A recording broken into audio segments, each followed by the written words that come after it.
అండి, అందరూ బాగున్నారా? ఈరోజు మా ఇంట్లో శనివారం వ్రతం చేశాను, రండి చూడండి. వెంకటేశ్వర స్వామిని దర్శించుకోండి. కానీ చాలా సింపుల్గా చేశాను. ఎప్పుడు 7 డేస్ 7 చేసేదాన్ని. కానీ ఈసారి ఈరోజు శని త్రయోదశి వల్ల నేను అనుకున్నాను రెండు కలిసి వచ్చాయి కదా అనేసి చేశానండి. శని కలసం పెట్టుకున్నాను.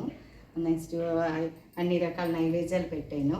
హల్వా, పులిహార, దద్దోజనం, ఇంకా వడపప్పు, చలిపిడి, పంచఫలాలు అన్నీ పెట్టానండి.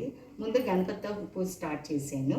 ఆ తర్వాత చలిపిడి దీపాలు పెట్టాను. ఆ తర్వాత అష్టోత్తరం చదివాను, హారతి ఇచ్చానండి. ఏంటంటే అందరూ అనుకుంటారు ఏంటి కలసం పెట్టాలా పెట్టకోవచ్చా అని అందరూ డౌట్ అండి. కానీ అంతా మన ఇష్టం అండి, మన మనసు.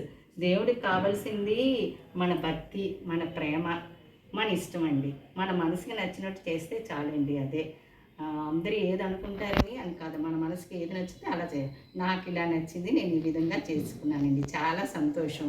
మీరందరూ చూసి దర్శించుకోండి.